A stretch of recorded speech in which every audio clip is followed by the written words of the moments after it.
What's up, FCA friends? Welcome back to another episode of Get Your Faith in the Game podcast. This is episode 6. We're going to be talking about trusting in the Lord. If you didn't get to watch episode 5, talking about servant leadership with our boss, Matt, highly recommend going back to watch that. That was a great episode. Highly recommend going back to check that out. But today we're going to be talking about trusting in the Lord, and we have another special guest. We're excited to get into it. But before we get into that, I do want to tell you a secret announcement just for you guys watching.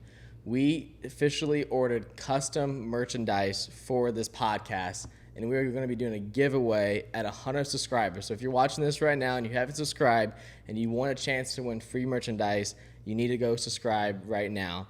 But let's get into episode 6. I'm going to send it over to my wingman, Clayton. Clayton, how's it going? Talk about our guest today. It's going good. Happy to be on episode 6. Today we have Josi Morrison from Mount St. Joseph University. Josie, how's it going? Tell them how you got here. It's going good. I played softball at the Mount, but I actually had to medically retire because I tore my shoulder twice, of course.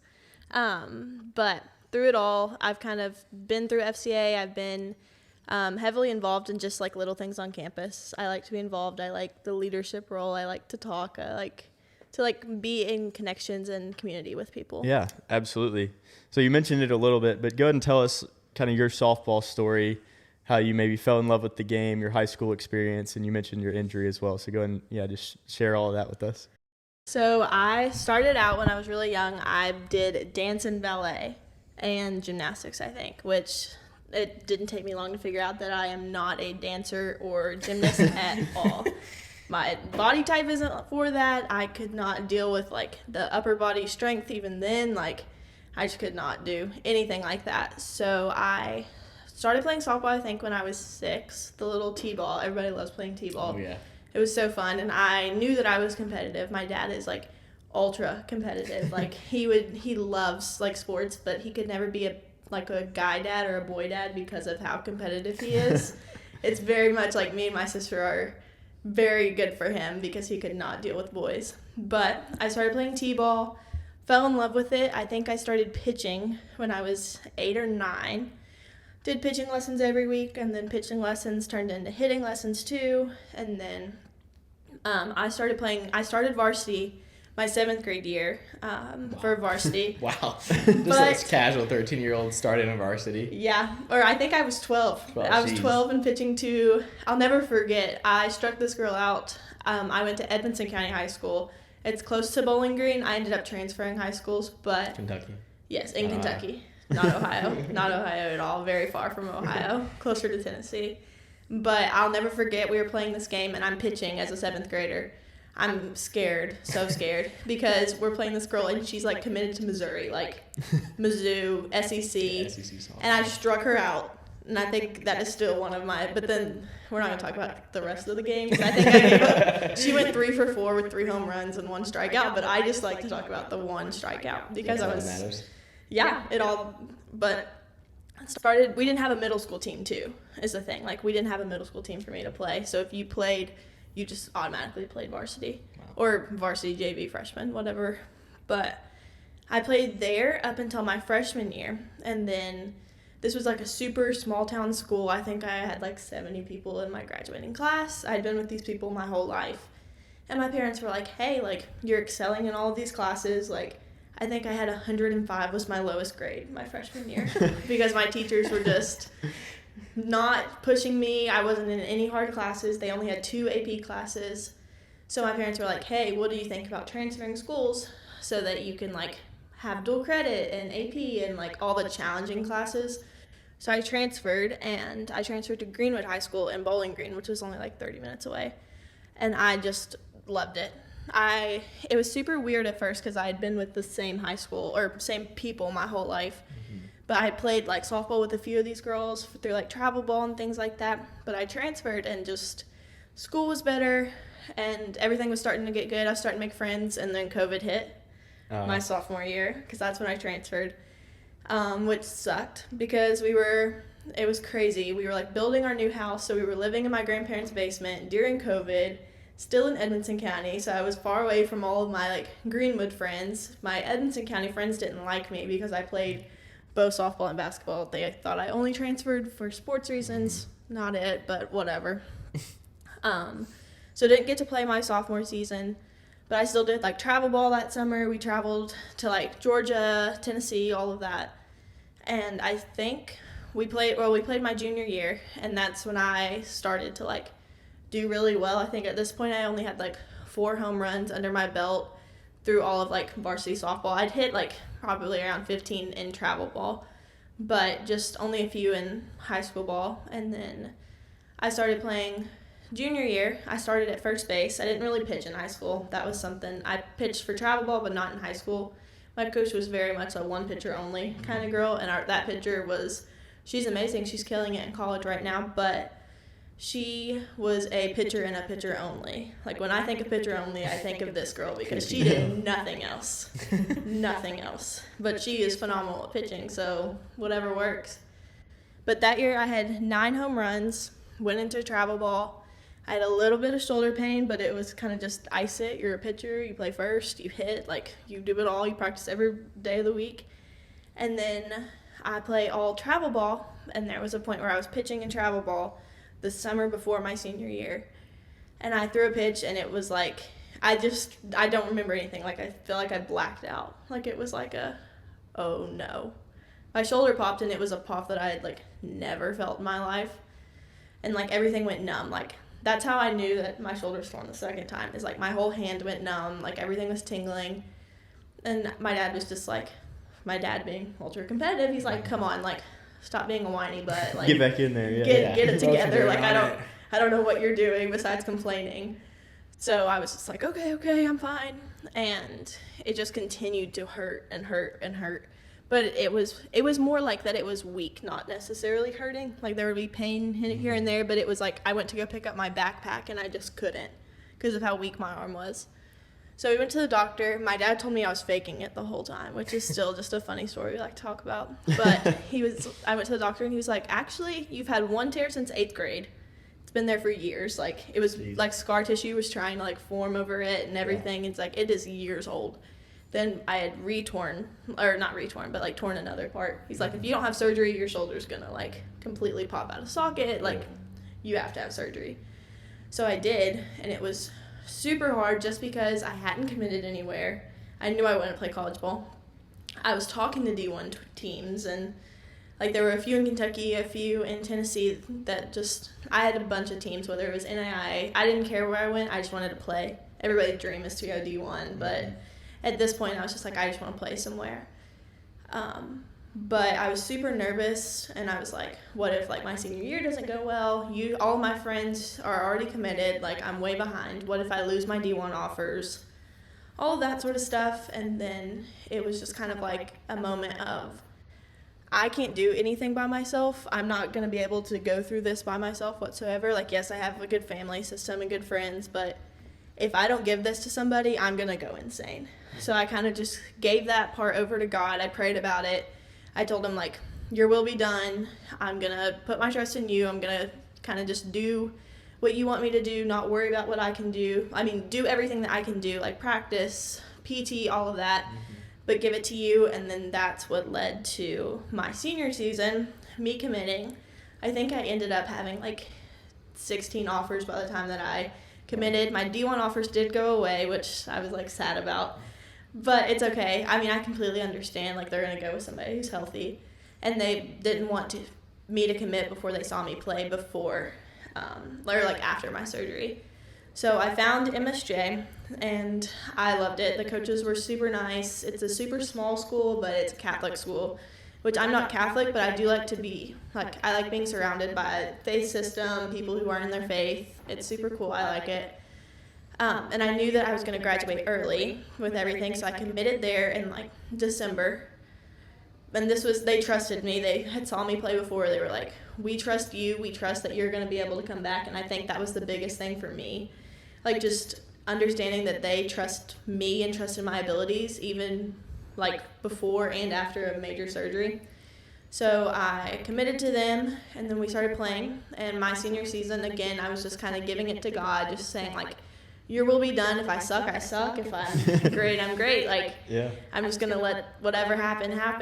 And that is when I don't think that I had a hit for the first 3 games. And I was like, cool. So this is how it's gonna this go. is how it's going to go. Like, I guess this is fine, whatever. And I was like one of the players to watch, like, in our region and area and everything. And our region is really tough for softball. Like, you have girls from everywhere coming to Bowling Green just to kind of play softball. You're technically not supposed to do that, but people still do it. That always happens. Yeah. Always happens. So I played whatever, and I sucked for a while, and then I hit a home run. Then the next game I hit a home run. And then the next game I don't know exactly what I do. It's been 2 years now. But I ended up having 16 home runs in that season. I had 69 RBIs. I think I led the state in home runs. I was like top 15 in batting average, top 15 in like slugging. Like, it was a record breaking. I think I have like 4 or 5 of the records at Greenwood right now, which is super awesome. But through all of that, I think the most important part is I got interviewed. Bowling Green News loves sports. We're a super, not small area, but super sports invested area. Everybody plays sports. So being able to like be interviewed, they would ask me like, how did it feel like coming after your injury? Like, ask me just questions like that. And I was like, it's 100% not me. Like, I didn't do this. I wasn't the doctor. I don't have the ability to heal my shoulder. Labrums, you have to surgically repair. They don't heal on their own. Like, but my God gave the doctor the ability to heal myself. My God gave the PT the ability to know everything, keep the knowledge, go through all the school and stuff. Then my God, like, combined everything and allowed me to hit the way I do. And, like, because I hit the way that I did, I'm able to talk on the on a podcast right now, but on an interview and, like, talk about him and give him the glory through it all. So it was very much like a hard process. And if I didn't, like, give it over to him, I definitely wouldn't have made it through what I did. Yeah, that's a really cool story because I kind of have a very similar story. In high school, I also tore my labrum, my throwing shoulder, and like my story is like collided with the catcher, went to the dugout, completely collapsed, rushed to the hospital. My parents told me like we were driving into town and then we passed like a Taco Bell apparently, and I was like, why are we going back into town? I have a game to play. Like, I had no idea that just came from an injury. And then my arm wouldn't stop twitching. We got to the hospital, couldn't remember my name. I couldn't tell you my full name, couldn't tell you when my birthday was. So obviously some serious problems. I already had serious problems. Explains a lot. Yeah, so I already had serious problems, but this was even more. But so part of the injury was I tore my labrum, had nerve damage, and they were like, you're not going to play baseball again. And this was kind of really before I had a relationship with Jesus. I went to church, I went to other stuff, but like I didn't understand the relationship part of it. And I think so. Baseball was my idol. I mean, this is what I had. I was gonna play college. I was getting recruited at the time as well. They're like, you're not gonna play again. And I'm like, that what? Like, I mean, that's literally and everything that makes me happy. And because of my injury and not being able to play, I had no excuse to go to youth group and to go to retreat because I always use my sports as an excuse to not to go. But so I had no excuse. Finally went. Ended up giving my life to Christ at that retreat. Kind of God redeemed me, forgiving me. I finally felt free and okay with my sports situation. Still trying to rehab through this. Came back and also had my best year. We won state. I was all district, honorable mention of state. Like, had my best year in sports just like you did. Had that, and now God's redeemed everything. Has taken the idol of sports that I had, and now I'm in sports ministry, which I think is pretty cool how God kind of did a full circle with that. And now I get to hang out with athletes like you and hear your story. And I think it's even cool, like, it's easy for, I think, people listening, like, the things I go through. I went by myself, just me, but now you just have 2 people here sitting by one another that has the exact same, or not exact same, but very similar stories. I just think that's super special, so. Yeah, absolutely. So, Josi, go ahead and tell them, like, what you want to do after college, outside of softball, now that you had to medically redshirt or retire. Yeah. So what's the plan? Well, I had to medically retire because I tore my shoulder again. Very first college practice, went through. That season didn't really get the playing time that I thought I deserved, but then also we lost our assistant coach, which was a problem, and I was just like, it's not necessarily worth it for my shoulder to be in this much pain. But I medically retired, and through that, I was able to like add on more hours because being a college athlete is insane when it comes to like busyness. You wake up 3 days of the week, you have lift, then you go to class all day, then you go to practice, then you have team dinner or team hangouts, and it's just like so much. So through being able to like be done with softball, I added on a bunch of hours, and I'm able to graduate in 2 years, which is awesome with my undergrad. I'll have my bachelor's in August. And then after that, I got accepted into Northern Kentucky University's occupational therapy program. So I will start my doctorate degree at NKU in the spring, and then graduate, I think, in like May 2027. It's either May or June, something like that. But I want to help kids with like disabilities, special needs, just be able to like brush their teeth or kind of tie their shoes, just things like that to help them live their life in the best way that they can. Yeah. That is awesome. Yeah, that is great. So tell us a little bit about how you got involved with FCA. I know you were heavily involved in high school and at Mount St. Joe. So how did that come about? So when I transferred schools, I found FCA, and we had it at our other school, but it wasn't very big. Nobody was really involved in it. So as soon as I transferred, my softball coach was actually like over FCA. And I went to a bigger church in the area. It's like at Edmonson County, all of the churches are very like old-timey, and I've went to the same church almost my whole life, to where it's very upbeat. We had drums, we had all of that. So I was kind of like looked at differently because of my faith, all from like preschool to freshman year. And so when I did transfer, I found FCA, got super involved with it, became president.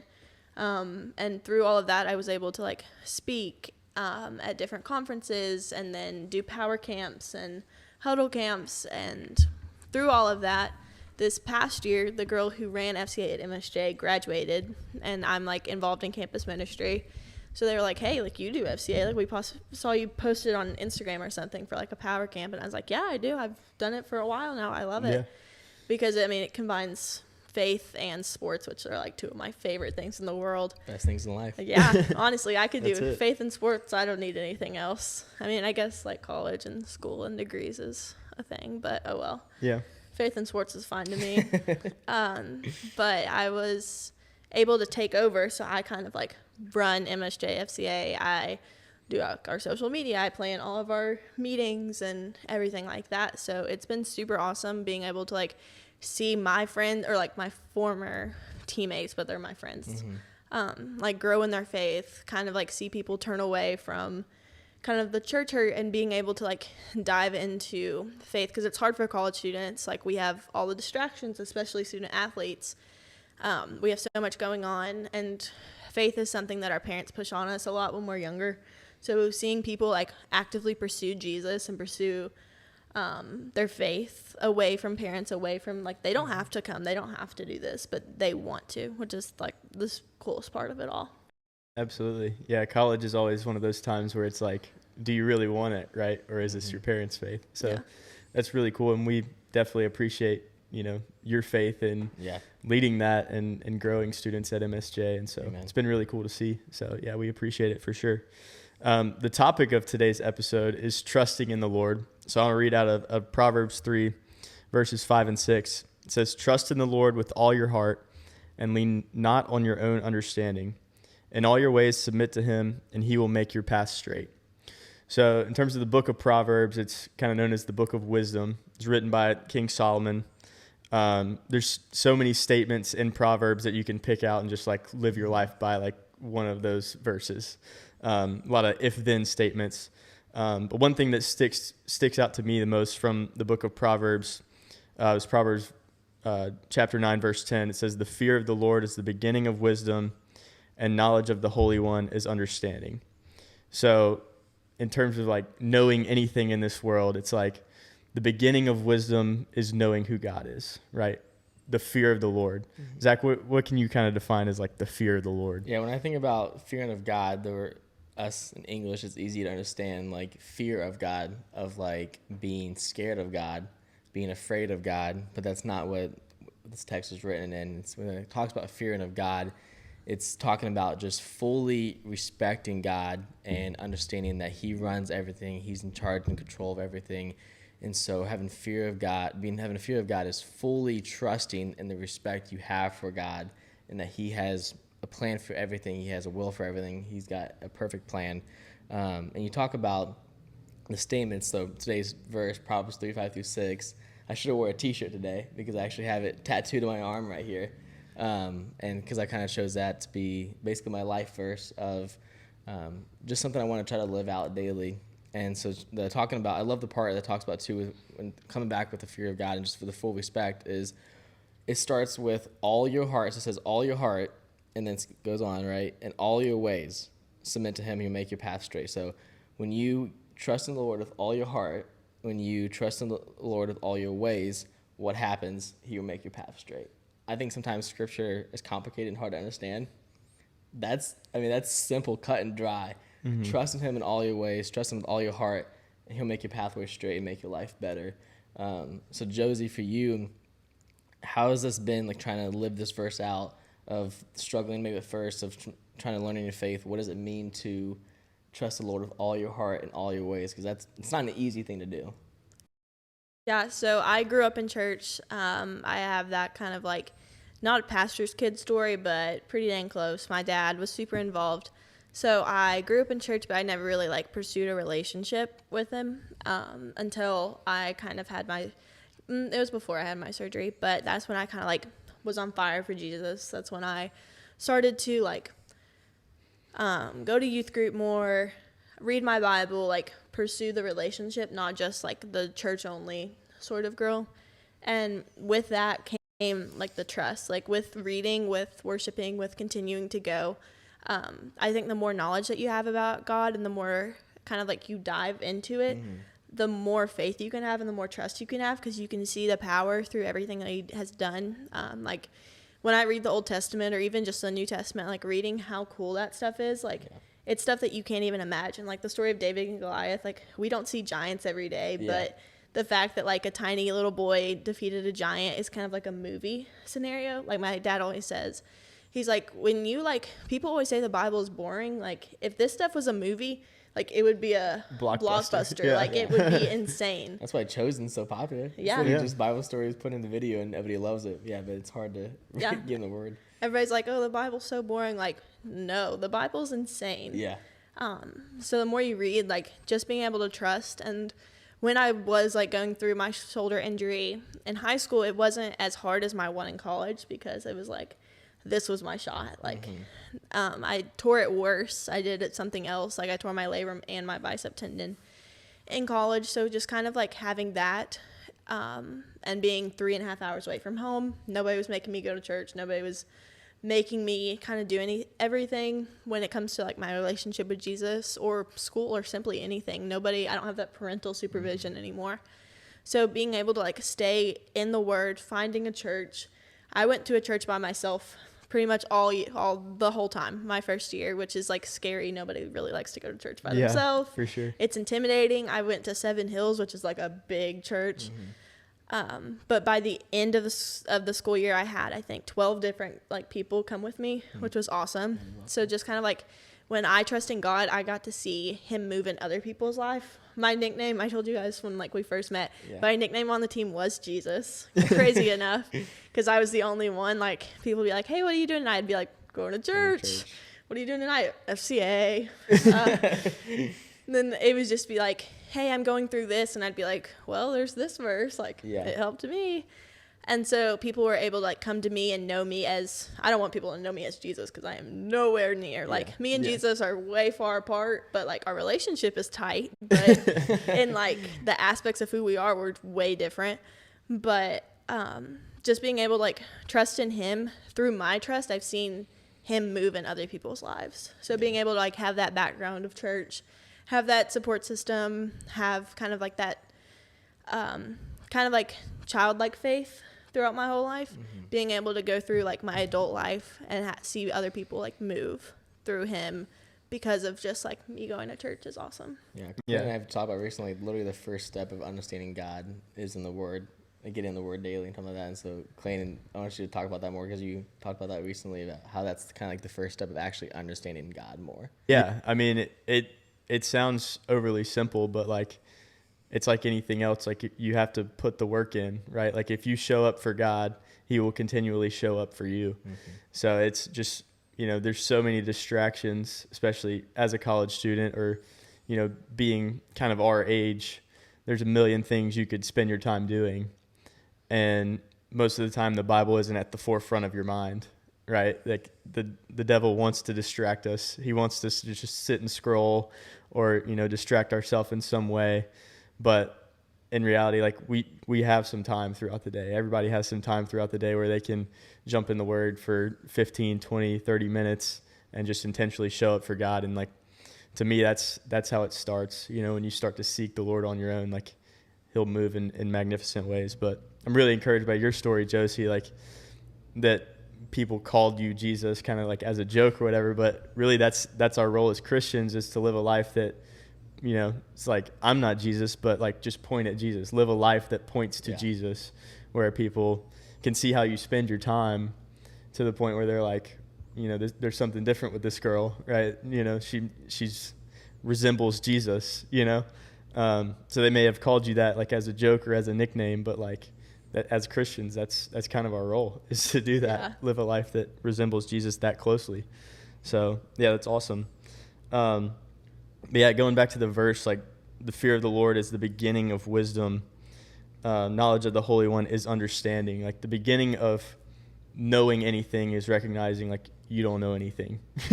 You don't know anything compared to our Creator. Like He is more powerful than we can fathom. Like we can't even wrap our brains around like the world was not here and He created it. Like he created us. Like, we can't wrap our brains around how vastly He loves us, like the kind of love that Jesus had to die on the cross for our sins, and then the kind of power that He had to raise 3 days later. Like our brains can't even fathom that. So in terms of like wisdom and knowledge on this earth, like that's the beginning, is recognizing who God is. That's the beginning of all wisdom. Yeah. There's been so many times that I put God in a box that I'm like, okay, God, if you do this, it's going to be great. Like, for example, even like we talked about a couple times, a called up event. Hey, God, if 20, 25 students show up, like, wow, you did a miracle. Like, that's awesome. And then 60 kids show up. And then even this podcast saying, hey, we hope a couple people listen. We hope, if one person sees it, it's worth it. If one person sees it. And just every week how we've gotten texts that how an episode has impacted their faith and helped them see Jesus more and know Jesus more.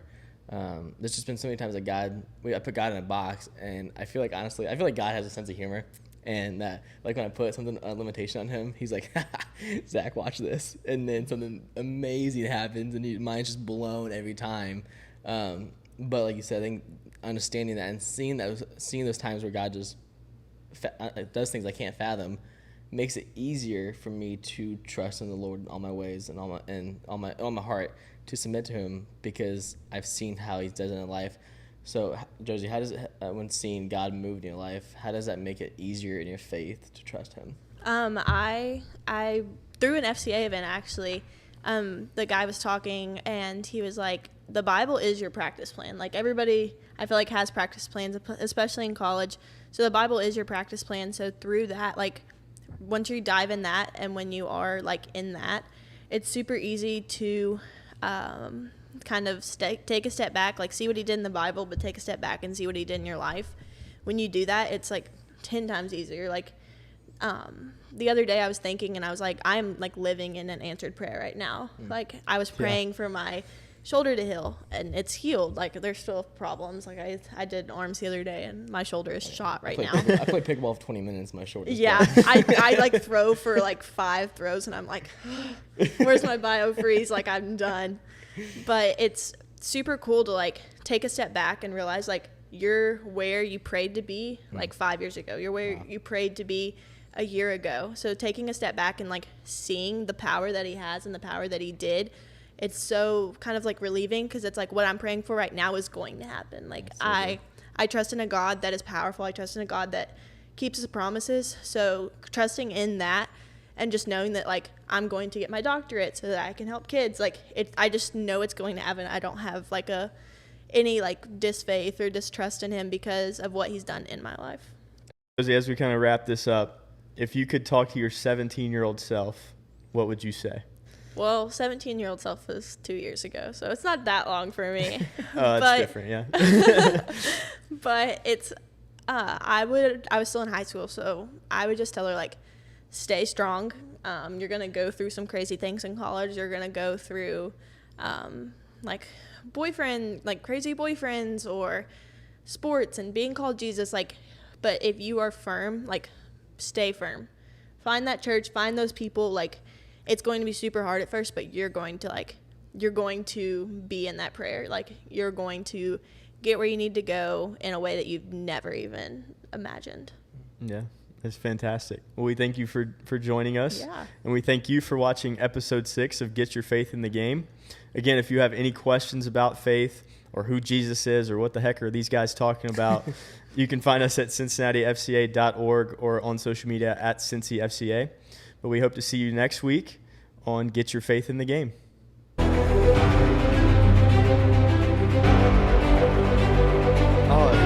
is your signature? You wanna add? Accent again? God bless. You can add it on there. It's just like, all right, hope to see you again. God bless. Cuts. Just a hard cut. That was awesome, Disney. Yeah. Some reason we have to turn off Do Not Disturb because it doesn't airdrop, and then it won't airdrop to me. Okay. Oh, why do they have like 90 degrees in here?